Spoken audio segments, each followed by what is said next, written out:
Good morning, First Baptist Church West family and friends. My name is Dale Kroll, and I bring you greetings from the Board of Christian Education. We're excited to share our plans to celebrate Black History Month for 2022. Although the pandemic may change how we gather, it cannot change the why, the when, or the spirit of how we celebrate. This year's theme is Black Wellness. We will highlight various areas of wellness, to begin with spiritual wellness, followed by mental wellness, then physical wellness, and financial wellness. Please join in all month long as we seek to honor our ancestors and our God by promoting a life that's well lived. Please take a moment each day to read in the book of Acts as guided by Dr. Woods, finding time to pray and fast as we seek to have a life well lived. Thank you.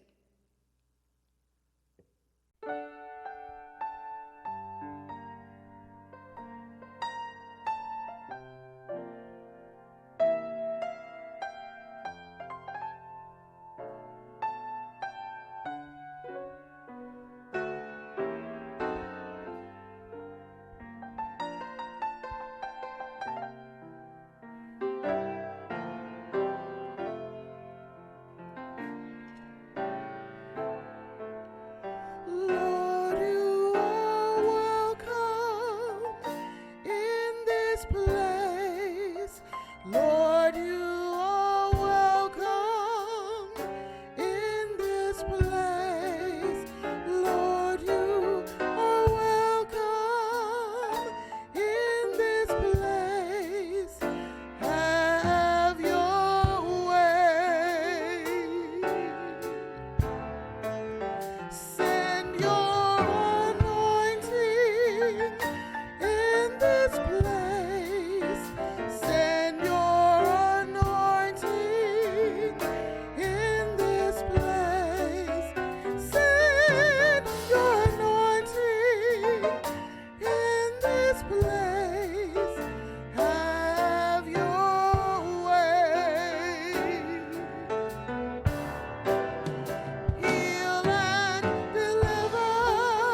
this mountain can't be moved. They say these chains will never break, but they don't know you like we do. There is power in your name. We've heard that there is no way through. We've heard the tide will never change. They haven't seen what you can do. There is power in your name. So much power in your name. Move the immovable, break the unbreakable. God, we believe. God, we believe for it. From the impossible, we'll see a miracle. God, we believe. God, we believe for it.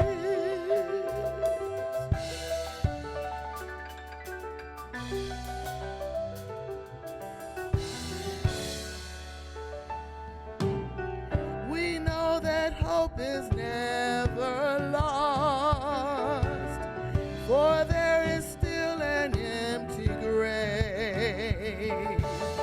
God, we believe no matter what, there is power in your name. So much power in your name. Move the immovable, break the unbreakable. God, we believe. God, we believe for it. From the impossible, we'll see a miracle. God, we believe. God, we believe for it.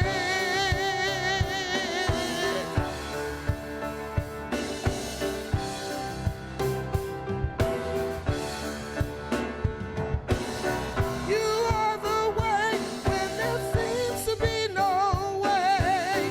We trust in you, God. You have the final say.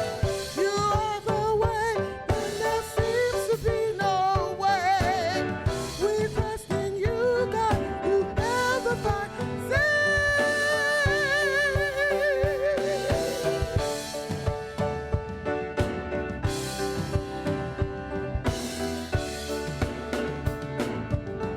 Move the immovable, break the unbreakable. God, we believe. God, we believe for it. From the impossible, we'll take a miracle. God, we believe. God, we believe for it. Move the unmovable, break the unbreakable. God, we believe. God, we believe for it. From the impossible, we'll see a miracle. God, we believe. God, we believe for it. God, we believe for it. God, we believe for it.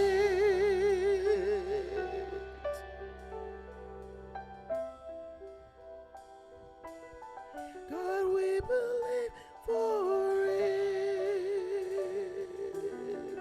God, we believe for it.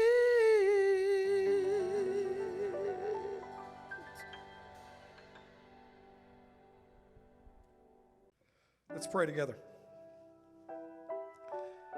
Our Lord and God, we're grateful for the day and for the opportunities that you grant us to enter sacred space so that we might be able to turn our hearts and our heads toward heaven. Come now, Holy Spirit, and speak afresh and anew. I pray now that Ricky might die, that Christ might speak. Hide me behind the cross, and may the words be heard be that of a risen Savior who offers both spirit and life everlasting. For it is in his name and for his sake that we pray. Amen. Welcome to the virtual worship of First Baptist Church West today. And I greet you, my brothers and sisters, with Jesus' joy and count it a privilege to be in the number once again. We are quickly coming up on the month of February. And during the month of February, we will be engaged in the Daniel fast, as well as reading through the book of Acts. And our Christian education ministry is carrying us through a month of wellness activities so that we might strengthen ourselves in each and every way. I trust, pray, and hope that you'll be willing to participate us in this month long of activities, programs, study, and time together as we seek to exercise our spiritual muscle. Please look out and listen for more to come in the coming days, both through our website and through other means of social media as well. There's a word I want to lift today that is found in the Old Testament book of 2 Kings. Again, thank our music ministry for blessing us. 2 Kings chapter 6, beginning reading at verse 8 and following. The reading today is a lengthy one, but permit me, if I may, to read all of it. Now the king of Syria was warring against Israel. And he counseled with his servants, saying, in such a place shall be my camp. The man of God sent word to the king of Israel, saying, beware that you do not pass this place, for the Syrians are coming down there. Then the king of Israel sent to the place about which the man of God had told him. Thus he warned him, so that he guarded himself there more than once or twice. Now the heart of the king of Syria was enraged over this thing, and he called his servants and said to them, will you tell me which of us is for the king of Israel? One of his servants said, no one, my lord king, but Elisha the prophet, who is in Israel, tells the king of Israel the words that you speak in your bedroom. So he said, go and see where he is, that I might send and take him. And it was told him, saying, behold, he is in Dothan. So he sent out horses and chariots and a great army there, and they came by night and surrounded the city. Now when the servant of the man of God had risen early and gone out, behold, the army with horses and chariots were circling the city. And his servant said to him, alas, my master, what shall we do? So he answered him, do not fear, for those who are with us are more than those who are with them. Then Elisha prayed and said, O Lord, I pray, open the eyes that he may see. And the Lord opened the servant's eyes, and he saw, and behold, the mountains were full of horses and chariots of fire all around Elisha. When they came down to him, Elisha prayed to the Lord and said, strike this people with blindness, I pray. So he struck them with blindness according to the word of Elisha. And then Elisha said to them, this is not the way, nor is this the city. Follow me, and I will bring you to the man whom you seek. And he brought them to Samaria. And when they had come to Samaria, Elisha said, Lord, open the eyes of these men that they may see. So the Lord opened their eyes, and they saw, and behold, they were in the midst of Samaria. Then when the king of Israel saw them, he said to Elisha, my father, shall I kill them? Shall I destroy them? He answered, you shall not kill them. Would you kill those that you have taken captive with your sword and with your bow? Set bread and water before them, that they may eat and drink and go to their master. So he prepared a great feast for them, and when they had eaten and drunk, he sent them away, and they went to their master. And the Syrians did not come and raid the land of Israel again. Pray with me, if you will, for a little while today from this subject. more like Elisha. More like Elisha. I want to be like Elijah, but far too often I'm like the servant that can always identify the problem but not see the solution. I want to be more like Elisha and be at peace amidst all that is going wrong around me, but too often I, like that servant, easily panicked because I believe every problem requires me to solve. I want to be more like Elisha and lean into my faith when life catches me off guard, but too often I'm that servant where fear is my default position because there's always another shoe waiting to drop. I want to be like Elisha, calm, confident, courageous when surrounded by those who are working against him. But too often, I'm that servant uncertain of what to do because I am prone to look for solutions in the wrong place. I want to be like Elijah, not because he is the hero in this story, but because he knows what to do when trouble comes his way. Maybe the reason the servant responded the way that he did in the story was because he was new to the job. Geshem, Elijah's first servant, had just been replaced. When Elisha healed Naaman and refused the gifts of Naaman, it was Geshem who followed him and requested for himself what Elisha had refused, because God's blessings are never for sale. Once Geshem returns to Elisha, the prophet was aware of what had occurred, and because of his greed, he struck him with leprosy. The servant mentioned in this text is apparently new to the role. He's not witnessed all of the ways that God has used the prophet. There are some things that we can only learn over time and through experience. And maybe this was the first crisis that the servant had encountered, and it overwhelmed him.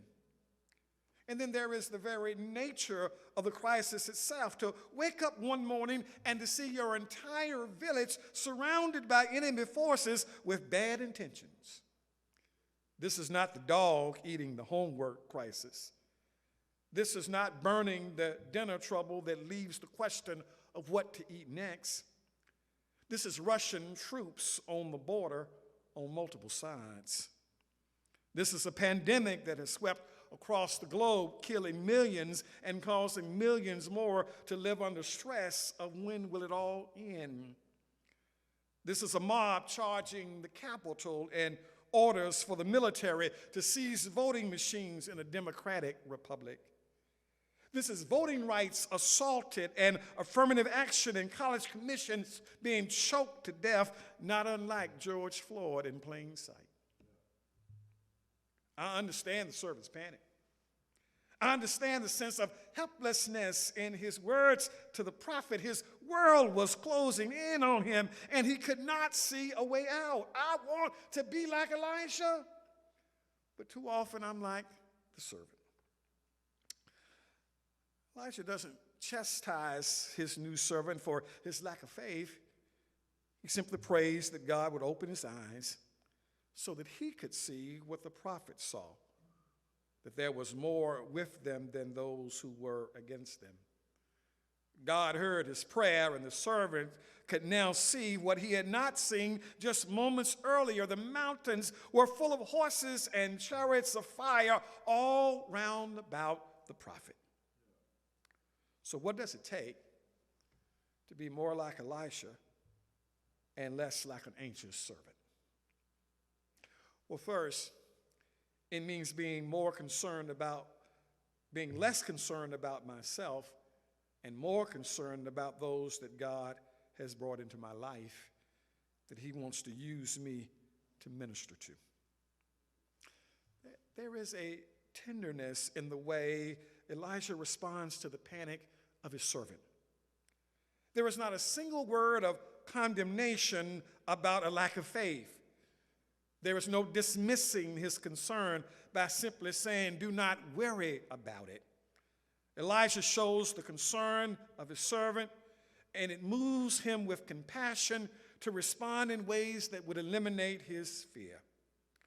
Elisha does not just say to him, don't worry about it, don't have fear, have more faith. He prays that his faith would be activated until he could see what the prophet saw was true. Elisha allowed the burden of his servant to become his burden, and that is the burden he carried to the burden bearer. Our world seems to be losing sight of empathy, the ability to see ourselves in the shoes of another. It is when we can identify with others in meaningful ways that affirms our common humanity that moves us to see dignity not as the sole possession of the privileged, but the God-given rights of every person, no matter what life brings their way. Recently, Annette and I have been watching a Netflix series called Made. It's the story of a young single mother working as a maid to provide for herself and her young daughter. Each time she almost gets on her feet with a place to stay, great daycare for her daughter, and enough food to eat, something happens. She loses it all and has to start all over again. One episode was so heart-wrenching, Annette asked me during the episode, do you think we can send her some money? There are times when God expects us to place the needs of others ahead of our own. There are times when we're in the places in life that we're in because God knows that one day there will be someone who needs us to show them what it means to be the people of God. That's what Joseph understood when he said to the brothers that sold him into slavery, you meant it for evil, but God meant it for good. He sent me here ahead of you so that I could save life during a famine. Elisha's prayer for the servant's eyes to be open was not for Elisha's benefit, but for the benefit of another.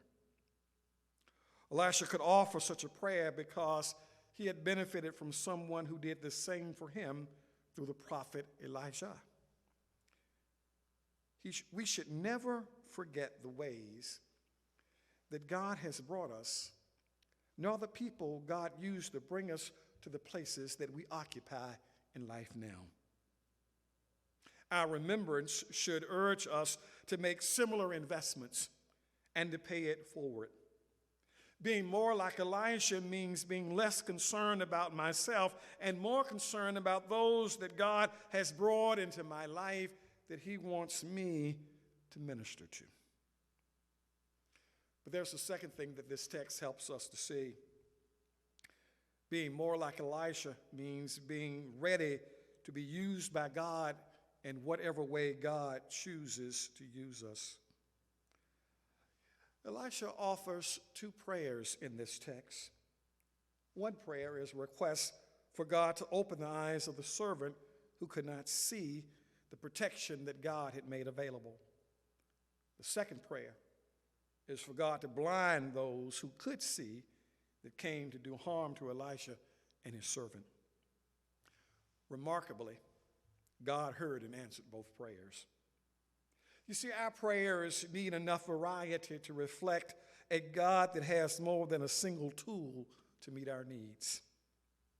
Sometimes he answers prayer by carving dry ground through a Red Sea, but sometimes he answers prayer by making the waters part only when we step in first. Sometimes he answers prayer by keeping us from harm, and sometimes he answers prayer by showing that he could sustain us on a bridge in Selma.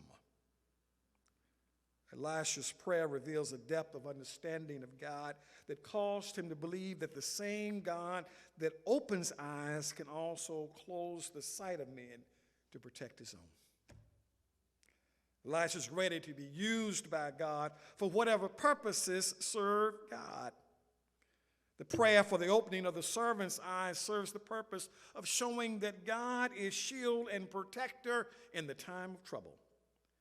And the prayer for the blinding of the eyes of the enemy soldiers reveals that our God has no rival. Some may trust in horses, and others may trust in chariots, but our trust is in our God, for our God is a keeper. But Elisha does not stop with his prayer to God, but he takes on the role of leading the enemy army into the hands of the king. Those who came and surrounded Elisha discovered that they are now surrounded. We do a disservice to our faith if we stop at the place of prayer. Once the prayer is over, there's always work and witness that God expects of us. Elisha's not afraid to take on the added role of leading the enemy army captive. Elisha places himself in harm's way as he carries out his mission because it is a mission founded in deception. If the enemy army discovers Elisha is engaged in deception, it could mean his life. However, because Elisha is always ready to be used by God for whatever purposes serve God, he's willing to do this as well. You see, to be more like Elisha and less like the servant means being willing to give up our constant demand for security because we have tasted grace. And grace is far better. To be more like Elisha means always being ready to be used by God for whatever purposes serve God. But finally, to be more like Elisha means being an instrument of grace when judgment appears certain. Once Elisha leads the enemy army into Samaria, where they are surrounded by opposing forces, he prays that God will open their eyes. The troops are shocked to discover that the tables have been turned and those who came to destroy are on the verge of being destroyed themselves. There's an old song that says, you dig one ditch, you better dig two. The ditch that you dig just might be for you. King of Israel is prepared to give orders to kill the enemy. Surely God has delivered the enemy into their hands for the express purposes of eliminating them. Judgment appears certain.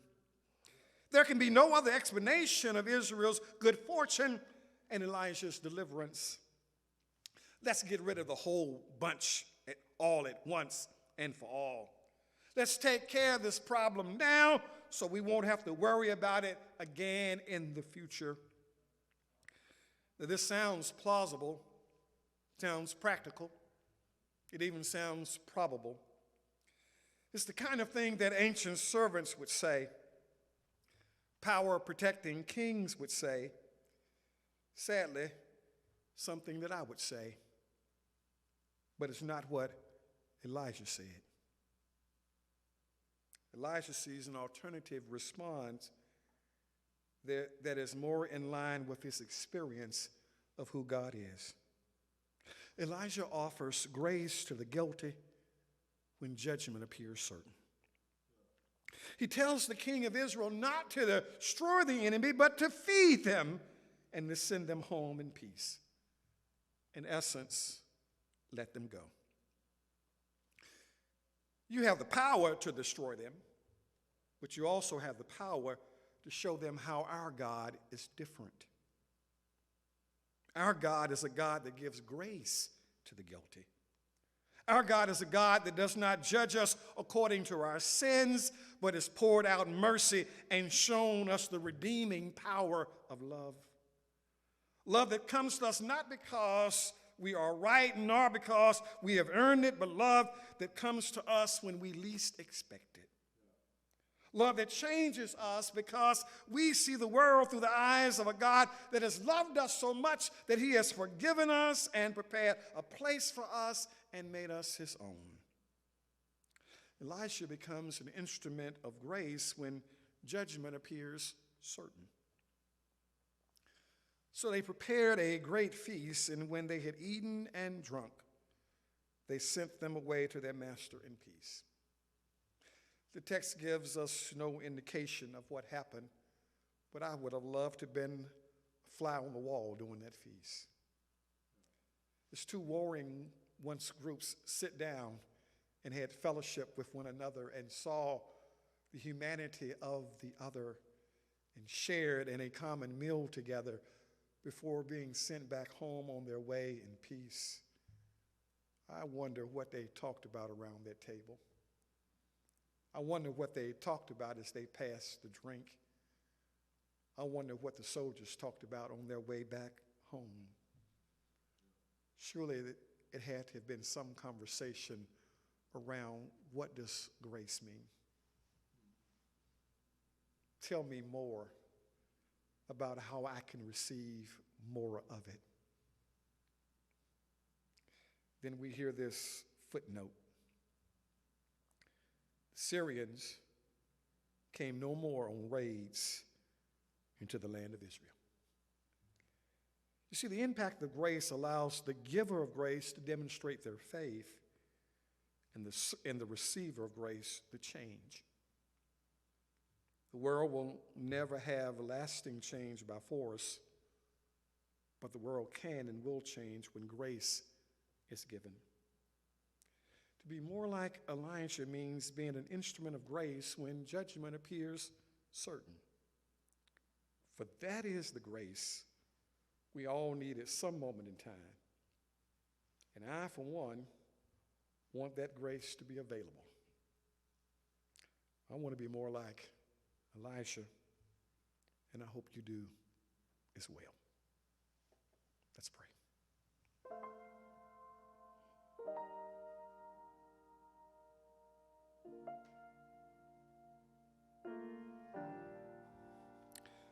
Thank you, Lord,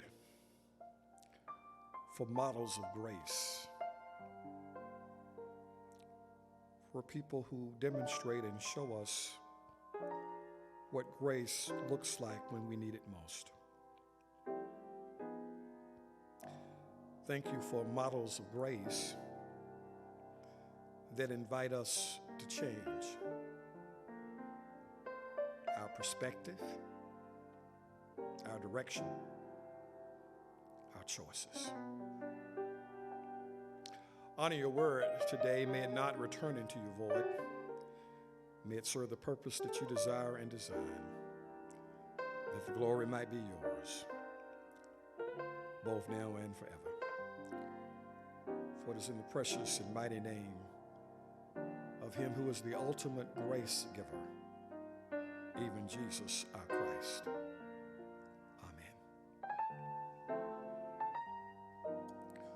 Well, my friends, thank you for joining us in the worship of First Baptist Church West today. Trust, pray, and hope that you've been inspired, blessed, and encouraged by this word being more like Elisha. Thank you for the ways in which you have supported this ministry over the last year and even as we go into this new year. We want to encourage you to continue to support by offering your prayers, by participating in the various ministry opportunities that we have, and also providing your gifts so that we can continue to do the work of providing a witness of grace, not just in this community, but even beyond. I look forward to sharing with you again next week at First Baptist Church West. So until then, have a great, wonderful, and grace-filled week.